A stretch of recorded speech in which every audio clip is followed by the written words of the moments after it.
Assalamualaikum warahmatullahi wabarakatuh. Hai guys, kita berjumpa lagi nih dalam mata kuliah Islam Kawasan. Materi yang saya akan bahas adalah Islam dan Negara Sudan yang diampu langsung oleh Ustadz Fatur Rahman Karyadi MA, sekaligus dosen mata kuliah Islam Kawasan.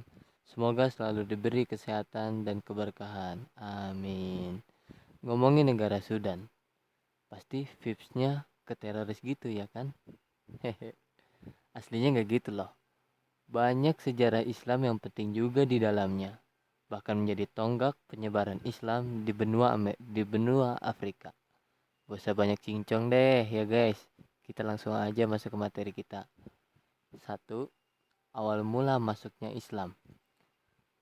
Islam masuk ke negara Sudan itu dimulai tak lama setelah wafatnya Nabi Muhammad SAW pada 632 Masehi.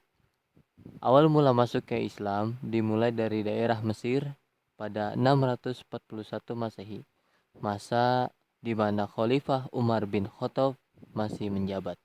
Beliau membawa 4.000 pasukan yang dipimpin oleh Amr bin As melawan Raja Romawi, Raja Mukaukis. Raja Romawi waktu itu sangat semena-mena terhadap bangsa Mesir. Bertahun-tahun setelah perlawanan, kekhalifahan Umayyah berhasil menemukan kemenangan. Kaum muslimin berhasil mengusir penjajah tersebut. Mesir menjadi pintu gerbang masuknya Islam ke wilayah Afrika Selatan. Selain di Mesir, penyebaran Islam juga banyak terjadi di Libya dan Nigeria yang merupakan basis kebudayaan Islam terkuat di Afrika. Penaklukan pertama kali oleh pasukan Arab terjadi di Tripoli pada 643 Masehi.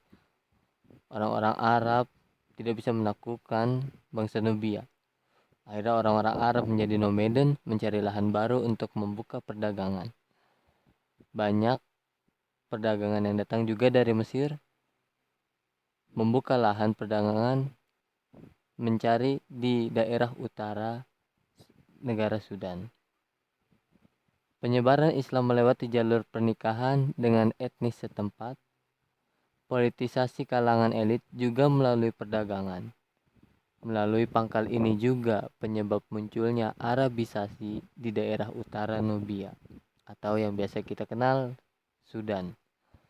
Penyebaran Islam dari kalangan elit dimulai dari Abdullah bin Sa'ad yang mengadakan perjanjian dengan bangsa Nubia yang berlangsung selama 600 tahun lamanya. Banyak ulama yang berpengaruh dan berperan besar pada penyebaran Islam di Sudan, apalagi bagian timur, yang merupakan tempat tercepat penyebaran Islam. Berkat para ulama, Sultan memasukkan Islam dalam struktur birokrasi pada abad ke-19 Masehi.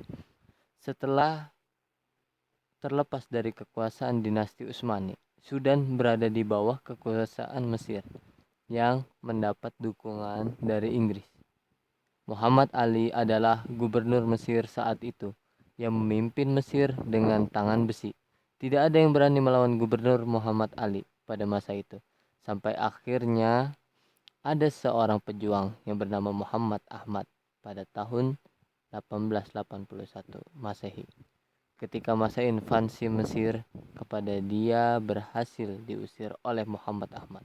Gerakan yang dilakukan Muhammad Ahmad bukan hanya ingin mengembalikan Islam kepada kebenaran. Gerakan ini mereformasi Islam juga agar sesuai dengan standar internasional.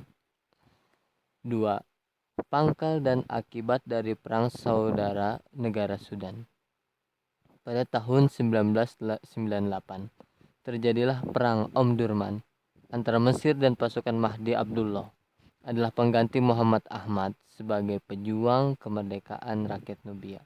Mahdi Abdullah adalah pengganti Muhammad Ahmad. Gerakan yang dipimpin oleh Mahdi ini dapat membuat kemerdekaan negara Sudan dari jajahan oligarki zalim gubernur Mesir. Tetapi ini adalah pangkal persoalan-persoalan terjadi di negara Sudan. Karena kesenjangan sosial yang dialami oleh negara Sudan, meskipun Sudan telah merdeka, tetapi daerah Sudan Utara yang notabene banyak Arabisasi, banyak keturunan Arab, berbeda dengan Sudan Selatan. yang notabene banyak orang Islamnya. Salah sedikit penganutnya. Inilah sebab di mana Sudan mengalami perang saudara 2 kali. Akibat perang saudara ini, Sudan Selatan menyatakan kemerdekaan pada negaranya sendiri, yaitu Republik Sudan, pada 9 Juli tahun 2011. Ini menjadikan negara Sudan Selatan adalah negara termuda di dunia dan negara paling mundur di dunia. Inilah sejarah masuknya Islam ke negara Sudan. Oh iya, by the way, selain sejarah kelam yang diceritakan tadi, banyak juga keindahan dan keunikan dari negara Sudan. Sudan memiliki situs-situs yang masuk dalam World Heritage Sites UNESCO, yaitu situs arkeolog Pulau Meru, kultur Gebel Barkal, situs wilayah Napatan. Sudan juga menjadi negara muslim pertama yang mengangkat wanita menjadi hakim, yaitu pada tahun 1960-an sekitar 67 hakim di kehakiman Sudan sampai sekarang, dan terbanyak di negara muslim manapun. Oke, kita cukupkan pembahasan tentang negara Sudan dan sejarah Islamnya.